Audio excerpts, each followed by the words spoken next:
Welcome y'all to Robin on the Farm. Today I'm sharing with you a really easy bread recipe. This is poor man's bread. It only has 4 ingredients and one of those is water. So all you need for this bread is some flour, salt, yeast, and water, and that's it. So this is probably the cheapest bread that you can make.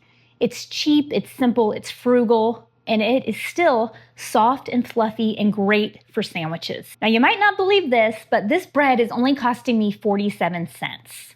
It used to only cost me 22 cents, but with higher prices, it now costs 47 cents. But I am totally happy with that. With the high food prices these days, making your own bread can save you tons of money, especially when you go to the store and you see loaves of bread on the shelf for $6 or $7. That is crazy. So if you make your own homemade bread, you're gonna save lots of money and it's gonna be way better. Homemade bread is delicious. Now yours might cost a little bit more. I do buy my flours in bulk. I buy them in 25-pound bags. So if your flour costs a little bit more, it might cost a little bit more for you, but it's still very, very cheap, very frugal to make this loaf of bread. So let's just go ahead and get started. Now, like I said, flour, salt, yeast, and water. 4 ingredients, that is it. Our first ingredient is water. You want 1 cup and 2 tablespoons of water. That's 1 1/8 cups of water. Now, down in the description, I'm gonna leave the printable recipe, and I'll also leave this recipe in grams if you'd rather bake that way, but I'm gonna use cups, and this is 1 1/8 cups. So I'm gonna put this right on into my mixing bowl. Now, this is lukewarm water. You want it to be about 100 to 110 degrees. You don't want it too hot to kill the yeast. You don't want it too cold to not help activate it. So about 100 to 110 degrees. After our water, then we want some yeast. This is my SAF instant yeast. Now you can also use active dry, rapid rise, whatever kind of yeast that you want. It'll all work just fine in this bread recipe. I also use Red Star active dry yeast a lot, but today I'm gonna use this SAF instant yeast, and I'm gonna use 1 teaspoon. So I'm just gonna sprinkle that right on top of my water. 1 teaspoon right on top of there. Now this is a 1-pound package of SAF instant yeast. I buy my yeast in bulk like this. It's way cheaper than buying the little packets of yeast or the little glass jars of yeast that you see at the grocery store. This is way more economical. So definitely buy your yeast in bulk like this. You can find this online. Now, I did the math, and this is 5 cents of yeast in my bread. Okay? Next, I'm gonna use some flour. This is my bread flour, but you can also use all-purpose flour. And we want 3 cups of flour. So I'm gonna put that right on in there, right over my water and my yeast. So 3 cups. Now, right now it's summertime, and I'm hearing from lots of y'all that the summer weather is wreaking havoc on your bread making. If you live in a really hot, humid climate, then you might need a little bit more than 3 cups of flour. You might need even up to 3.5 cups. But start with 3 cups, and once it starts mixing, if it's looking really sticky and sticking to the bottom of your bowl, then you're gonna add a little bit more flour. But let's just start with 3 cups. Now, this is gonna change depending on your climate, the time of year. So many things determine how much flour or water you need. And it's definitely easier to add a little bit more flour than water. Your dough will just turn out better if you just need to add a little bit more flour. So start with 3 cups, and I'll show you exactly what the dough should look like. Now, like I mentioned, I buy my flour in bulk. I buy it in big 25-pound bags, and then I pour those bags into 5-gallon buckets. 1 25-pound bag will fill this 5-gallon bucket up right to the top, so it fits perfectly. And then I like to use these Gamma lids, and they just twist on and they seal up my flour really well, so it stays nice and fresh in the pantry. Now, because I buy my flour in bulk like that, these 3 cups of flour only cost me 41 cents. So you're gonna have to do the math and figure out how much you can make a loaf for, but I guarantee you it's gonna be really cheap, and it's gonna be way cheaper than anything you can get at the grocery store, and way, way, way better too. Okay, after our flour, now we want some salt. This is already our very last ingredient. I'm being cheap with this poor man's bread just to show you how cheap you can make it, but this is just some plain old iodized table salt, store brand. I want 1.5 teaspoons. This is less than 1 cent worth of salt. Isn't that crazy? Salt is really cheap. Now, typically I like to use this Redmond's real salt. This is a little bit fancier salt. I love this salt. This is an ancient fine sea salt. But if I use this instead, this would be about 13 cents. So it would add a few cents to my bread. So today I'm just gonna go with the really cheap stuff. And like I said, this is 1.5 teaspoons. Now, you can use anywhere from 1 teaspoon to 2 teaspoons, just depending on your taste. If you're trying to not use too much salt, you can really go less than a teaspoon. But the salt will improve the texture of your bread, and it helps kind of regulate your yeast. So it is important to use some salt in this bread, but you can also even go up to 2 teaspoons if you like that.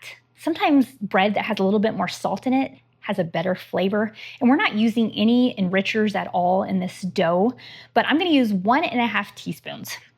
So there's 1, and always pour it over to the side so that you don't over salt your bread too much. Okay, 1.5 teaspoons. And those are already all of the ingredients for our super simple, super quick, super cheap loaf of bread that we're making today. So I'm gonna go ahead and throw this into my KitchenAid mixer. Now, like I said, I've used my Bosch for this bread. I've used my Zacme. Any kind of mixer will work just great. But this is my KitchenAid Artisan, and this is a great mixer. Okay, I'm gonna go ahead. I'm gonna let this just mix on speed 1, just enough to incorporate all of my ingredients, and then I'm gonna check and see if I need to add any more flour. But I'll show you exactly what this should look like. Once I know that my ingredients are all mixed up, I'm gonna turn this on to speed 2 and let it knead for about 8 minutes.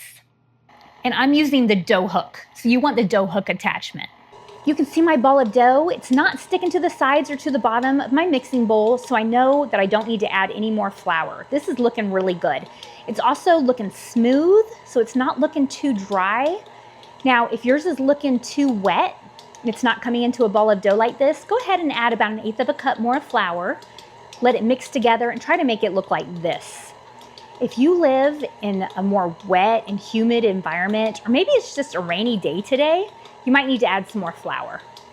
Now this is gonna change day to day because here where I am, some days I need to add a little bit more flour and today I don't. So just be aware of that. Now I'm gonna go ahead and turn this up to speed 2, and I'm gonna let this knead in my mixing bowl for about 6 to 8 minutes, and I'll show it to you then.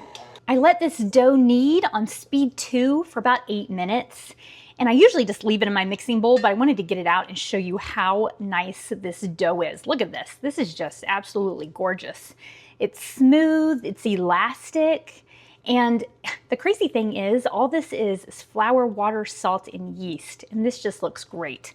A lot of times we'll add egg or milk or butter or oil to kind of enrich the dough, but you really don't need to. Look how great this dough looks.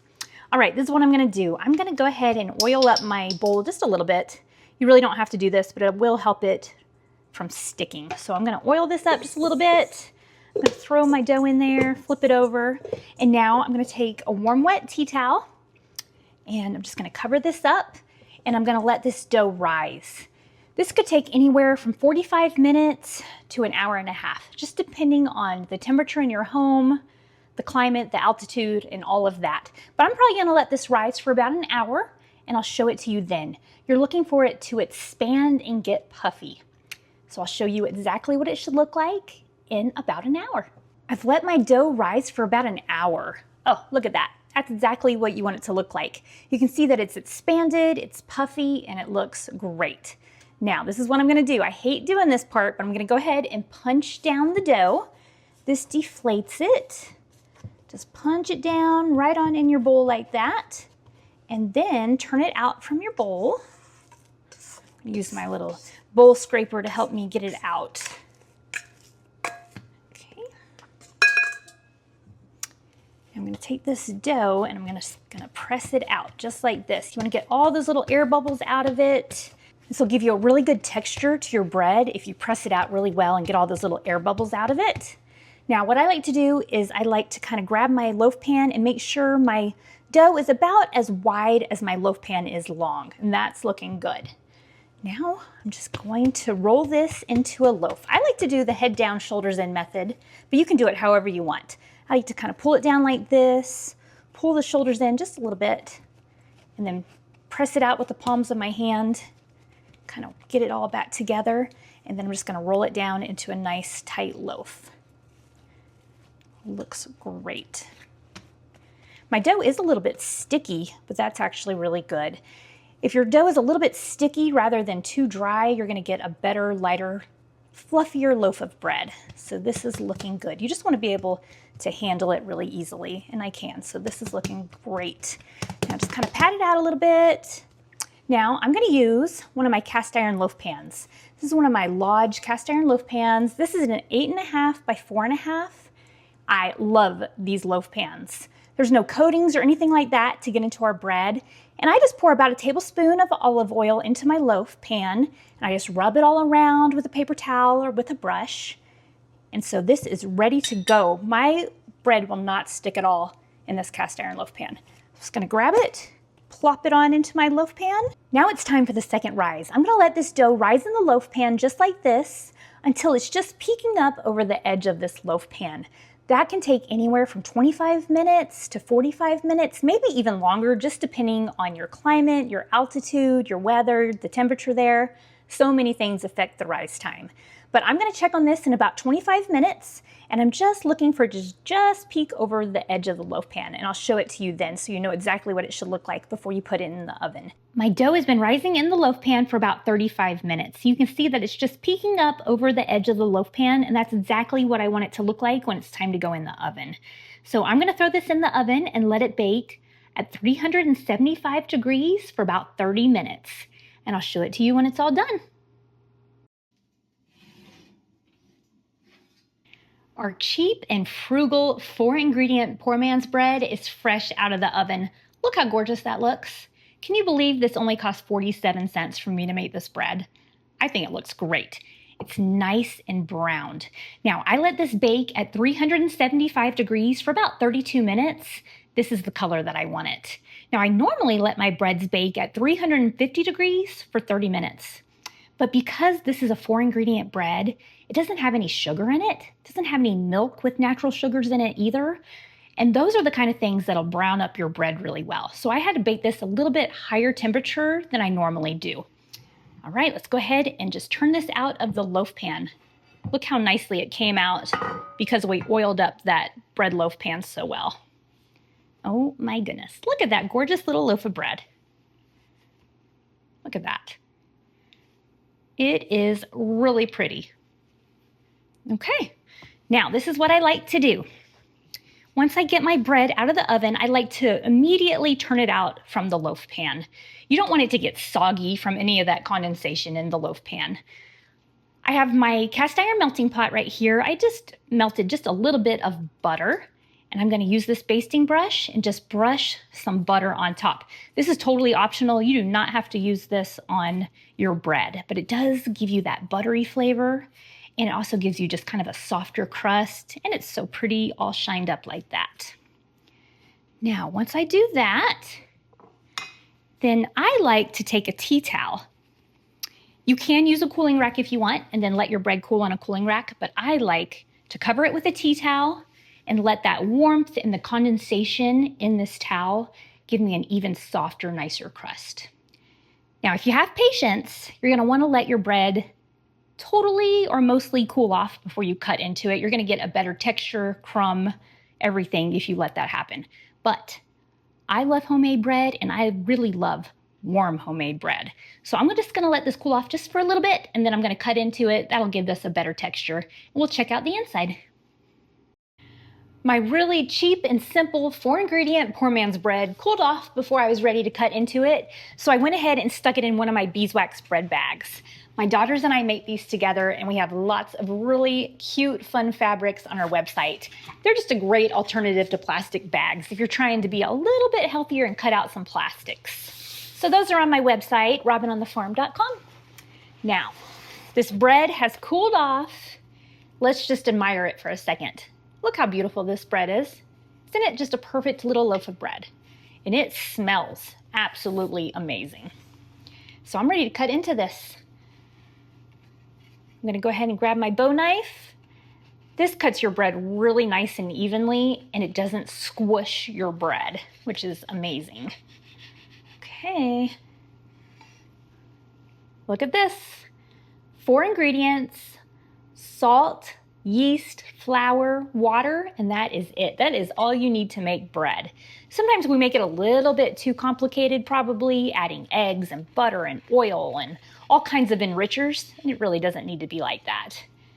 Just these 4 ingredients gives you really good, simple, great tasting bread. Look at this. Beautiful crumb, beautiful texture, really nice, pretty color. It's really nice and soft. It's squishy. This is really nice bread. So I'm gonna go ahead and take a little bite of the heel because I like the heel. So I'm gonna take a little bite. Let's see how it tastes. Only 4 ingredients. It tastes like a fantastic loaf of bread. It's not sweet in the least. It shouldn't be. There's no sugar or sweeteners in it, but it tastes absolutely fantastic. I really like it. So I recommend making this bread. I'll leave the recipe down in the description. It'll be a link to the printable recipe. You can print it out, make this bread. Let me know how much you figure out you can make this loaf of bread for. Mine's 47 cents. Is yours about the same? Does yours cost a lot more, a lot less? I would love to hear. Thank you so much for being here with me on Robin on the Farm. I will see you next time. Robin's in the kitchen, dough beneath her hands, wheat from the fields and eggs from her land. Sunlight through the window, a warm golden glow. She's working hard to make that dough. With flour on her apron, loving each knead, ground wheat fresh, sowing her seed. The smell of fresh bread rises in the air. Simple life without a care. In Robin's kitchen, dreams come alive. Each loaf of bread a reason to strive. From sunrise to sunset, her heart's on show, working hard to make the dough.